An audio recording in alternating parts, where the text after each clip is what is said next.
C'est une île perdue au cœur de l'océan Indien, à 8000 km de la métropole. Et pourtant, c'est encore la France.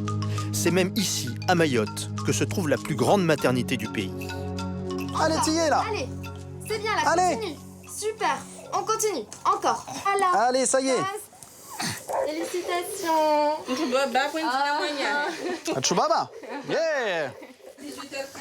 9000 bébés y naissent chaque année. La plupart de leurs mamans sont des clandestines, originaires de l'archipel des Comores, situé à 70 km. Alors, les contractions, elles ont commencé quand? Hier, d'accord. Ça aurait été bien de venir un peu avant, quand même. Soufflez bien. Pendant qu'il y a la contraction, vous soufflez. Aïda est arrivée à Mayotte la semaine dernière. Alors qu'elle était quasiment à terme, elle a embarqué sur un bateau de pêche. Ok, super. 7 heures d'une périlleuse traversée. C'est un gros risque, mais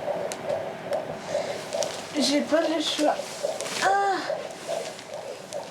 Le calcul d'Aïda, accoucher sur le sol français, pour qu'à sa majorité, son enfant puisse demander la nationalité française.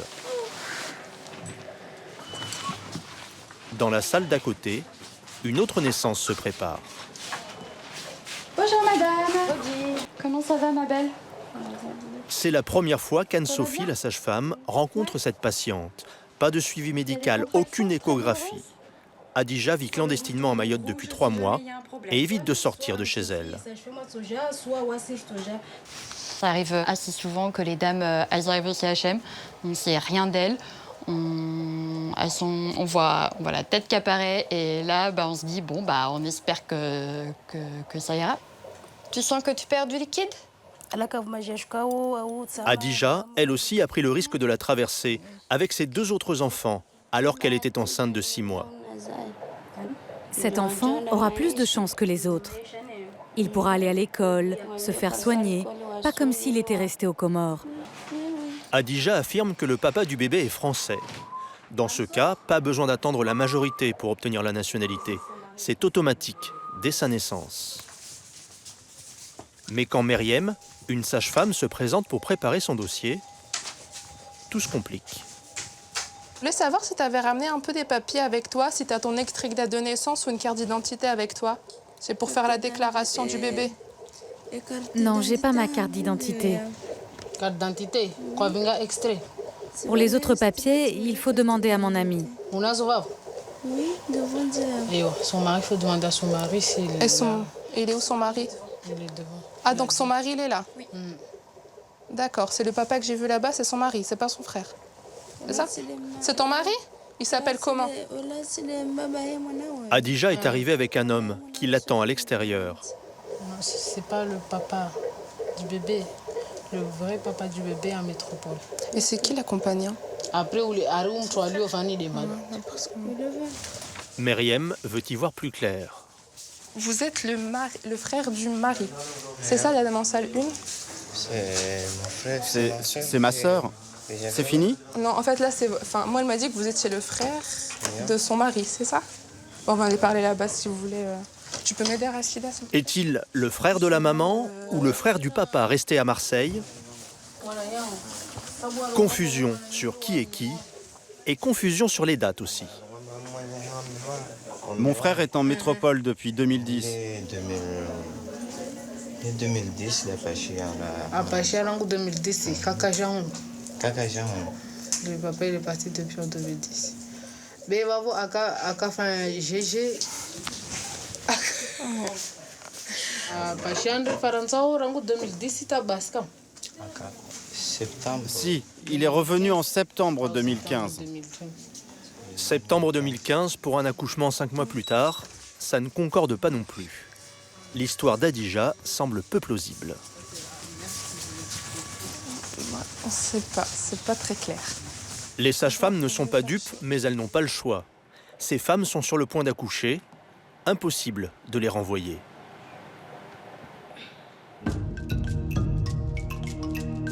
Mayotte, c'est un caillou de 300 km² à l'est de l'Afrique. Un îlot de prospérité au milieu d'un océan de misère. Le revenu moyen par habitant y est 10 fois supérieur à celui des Comores, l'archipel voisin. Et comme c'est un département français, l'école et les soins y sont gratuits. Un Eldorado qui fait des envieux. Chaque nuit, les vedettes de la PAF, la police aux frontières, ramènent à terre des clandestins, interpellés alors qu'ils cherchaient à accoster sur l'île. Ce soir-là, 70 personnes étaient à bord de ces petits bateaux de pêche qu'on appelle des kwassa-kwassa. Des hommes, des femmes et des enfants qui ont tenté ce qu'on appelle ici la traversée de la mort. 70 km de mer sur ces embarcations fragiles.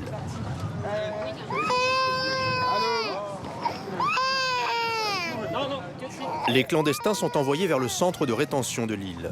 Mayotte expulse 20 000 étrangers en situation irrégulière chaque année, soit autant qu'en métropole. Asseyez-vous au bout là-bas, monsieur. Asseyez-vous tout au bout là-bas. Vous avez encore une place. Si certains sont arrêtés, Monsieur. d'autres parviennent à passer entre les mailles du filet et à s'installer à Mayotte. Pour eux, commence alors un jeu du chat et de la souris avec les hommes de la PAF. Mayotte, c'est 212 000 habitants, dont un tiers sans titre de séjour. Des Comoriens pour la plupart, qui vivent dans ces bidonvilles, à flanc de montagne. Des terrains squattés, où ils installent leurs bangas, des cases de tôle sans eau courante. Des zones où David et ses collègues font régulièrement des descentes. Ah, il part. Oui, René, il y a un individu, casquette Canal+, noir, pantalon rouge, là, il a pris à droite. Il va venir vers vous, là, il est à Tchambo. Ouais, c'est bien reçu. Ils appartiennent au groupe d'action de la PAF. Comme ils passent leur temps à courir après les suspects, on les surnomme la police basket. Ah, bah, je sais pas par où il est rentré. C'est caché, non? Disparu dans la nature. Short rouge? Cette femme ne cherche pas à s'enfuir. Naïda, va chercher mon sac, vite! C'est une mère de famille. Elle est comorienne. Son titre de séjour est périmé. Mais elle brandit son sésame, les passeports de ses 6 enfants, tous nés d'un père français. Elle est mère d'enfants français, elle n'est pas expulsable, on ne peut pas l'expulser. Du coup, voilà. C'est pour ça qu'elle ne se presse pas pour faire les papiers, parce qu'elle sait pertinemment que... Voilà. On n'expulse jamais une mère d'enfants français. Non. Bah, de toute manière, les enfants sont français, donc voilà, vous ne pouvez pas expulser. Du coup, il y en a qui viennent ici, il faut qu'ils trouvent un Français pour faire des enfants, et puis tu es tranquille après. Au nom du regroupement familial, elle a le droit de faire renouveler son titre de séjour chaque année. Merci.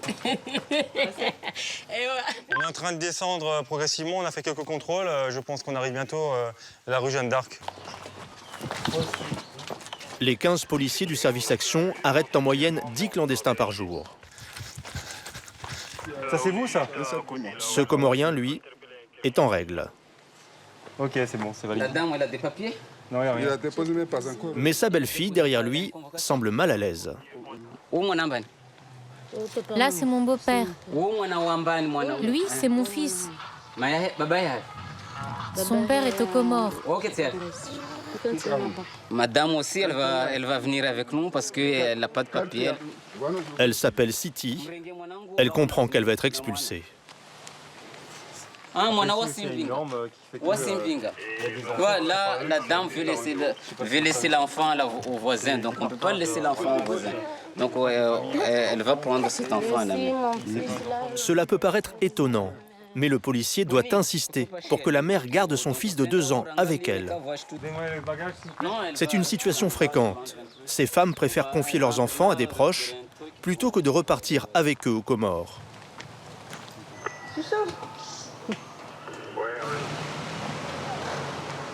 Avec son fils, elle est aussitôt conduite dans les locaux de la PAF.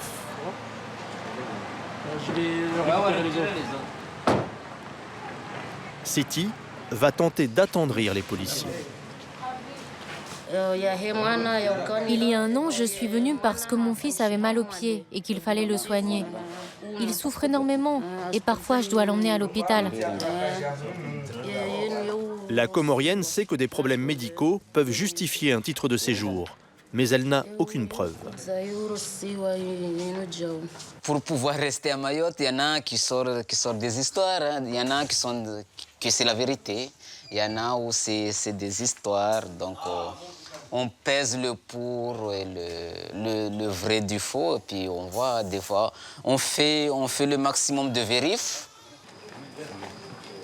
Alors qu'en métropole, les clandestins restent jusqu'à 45 jours en centre de rétention, à Mayotte, ils sont expulsés en moins de 24 heures.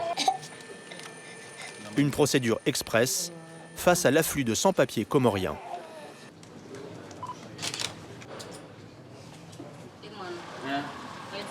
Je peux laisser mon enfant, s'il vous plaît? Une dernière fois, sur le pas de la porte, Siti tente d'abandonner son enfant. Ça ne marche pas comme ça. C'est ce que je l'ai dit depuis la boxe, ça ne marche pas comme ça.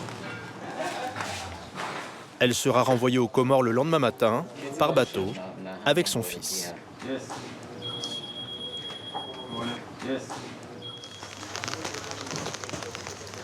Être expulsée avec son enfant, c'est ce que redoute Adija. La maman qui, à la maternité, prétendait que le père de son bébé était français. Depuis qu'elle a accouché, il y a 3 jours, de ce petit garçon, Khaled, elle se cache. Bonjour madame. Bonjour. C'est pour une déclaration de naissance? C'est tout droit, première à gauche et première à droite. C'est marqué déclaration. Si elle prend le risque de venir ici en centre-ville, c'est dans l'espoir de déclarer son enfant.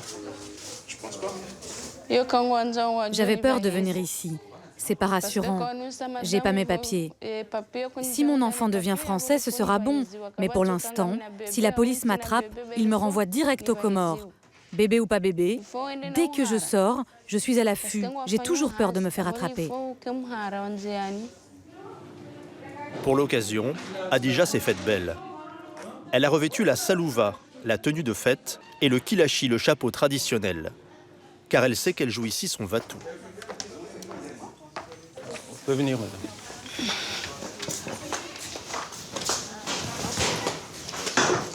Devant l'officier de mairie, Adija va tenter encore une fois de faire croire à son histoire. Donc c'est joli. Donc, Le papa n'est pas là. Il est en France, mais j'ai son acte de naissance et sa carte d'identité. En fait, il y a 3 choses. En fait, l'enfant est inscrit au nom du père. S'il y a mariage, s'il n'y a pas de mariage, il faut la reconnaissance anticipée. S'il n'y a pas de reconnaissance anticipée, il faut la présence du père. Il m'a dit que je pouvais l'appeler quand je serai à la mairie. Ah, c'est pas la peine. C'est pas la peine. Maintenant, je te me dis, c'est fait. Dès que je suis à famille, je me dis, je suis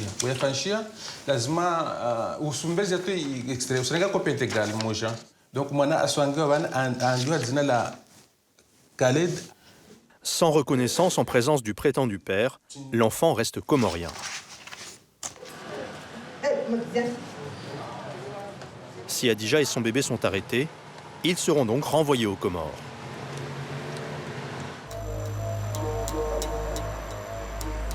Les seuls qui ne risquent pas l'expulsion, ce sont les mineurs isolés qui vivent dans ces bidonvilles.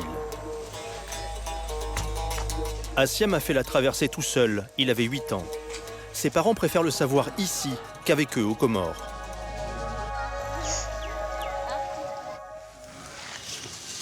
Allô. Salam alaikum. Comment va mon petit frère? Il est arrivé il y a 4 ans. Depuis, il n'a pas revu ses parents. Il leur parle tous les 3 mois au téléphone. Vous me manquez. Quand est-ce que vous venez me voir?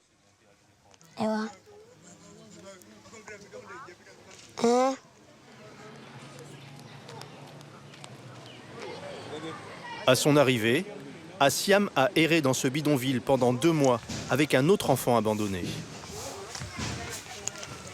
Ils ont tous deux été recueillis par cette femme, Mariana, elle aussi comorienne. Elle les considère désormais comme ses fils. Siam et Ben. J'ai 2 garçons. Aujourd'hui, pas de poisson, pas de sauce, que du riz. Mariana ne travaille pas. Son mari enchaîne des petits boulots sur les chantiers. Tous deux sont en situation régulière et ont à peine de quoi faire vivre leur propre fille. Mais ils respectent la moussada, l'entraide communautaire, un des piliers de la société comorienne. Je les ai recueillis pour qu'ils ne deviennent pas des bandits. Ou pire, des éleveurs de chèvres. Si j'avais les moyens, je recueillerais tous ceux qui traînent dehors. Faute de place dans les chambres, Assiam s'est installé dans le salon. Moi, je dors ici sur ce canapé. Et là, il y a Ben, il est comme un frère. Parfois, on se couche sans manger. Sa mère lui a expliqué qu'elle ne tenterait pas de revenir à Mayotte. Trop cher, trop dangereux. Mais elle lui a dit qu'il devait rester ici pour profiter des opportunités offertes par la France. Avant d'être ici, c'était galère. Comme à Siam, il serait entre 3 et 6 000 enfants à vivre à Mayotte sans leurs parents.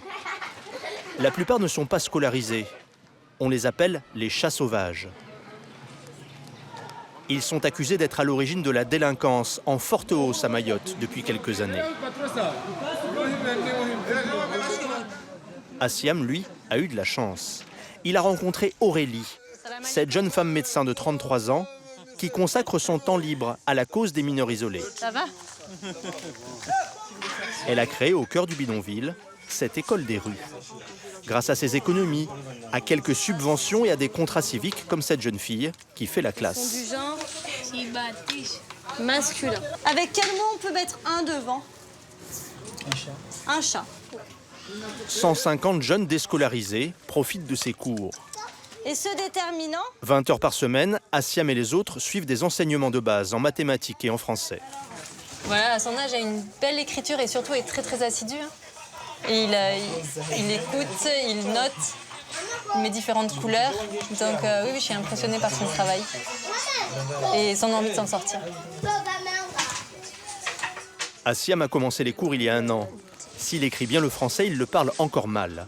Mais il s'accroche, car il sait que son avenir dépend aussi de sa maîtrise de la langue.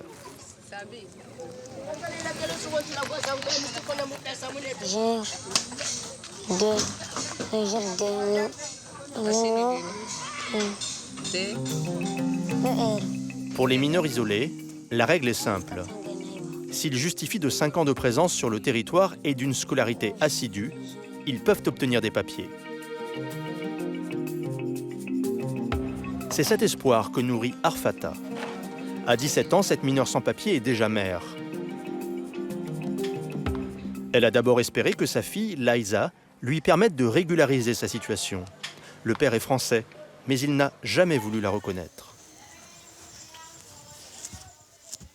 Ça aurait été bien parce qu'elle aurait la nationalité française. Et moi aussi, j'aurais un avantage pour faire mon séjour. À Mayotte, on parle même de bébés sans amour, des enfants prétextes conçus pour obtenir des papiers. Arfata, elle, évoque une grossesse accidentelle. Comme elle a fait ici toute sa scolarité, elle sait qu'elle a une autre carte à jouer. Ses bulletins scolaires, qu'elle conserve comme des talismans. 5e. Là, au lycée.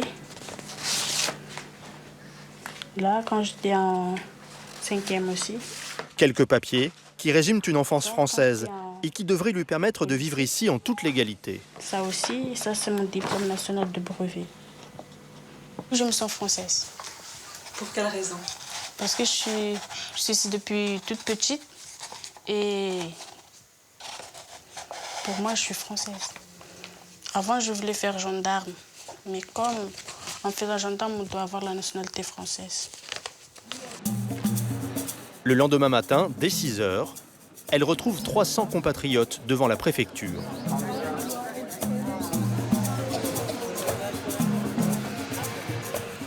Arfata va faire sa première demande de titre de séjour. Ici, c'est mon avenir qui se joue. Et j'aimerais bien entrer là-dedans pour voir ce qui se passe. Pour toi, avoir des papiers, ça signifie quoi? Ça signifie ma sécurité. Et je pourrais voyager, aller là où je veux. Je suis venue pour faire ma première demande de séjour. Première demande de séjour, ok. Vous avez vos dossiers complets? Oui. Pour réunir la quinzaine de documents administratifs nécessaires, Arfata a dû demander à des membres de sa famille de retourner aux Comores.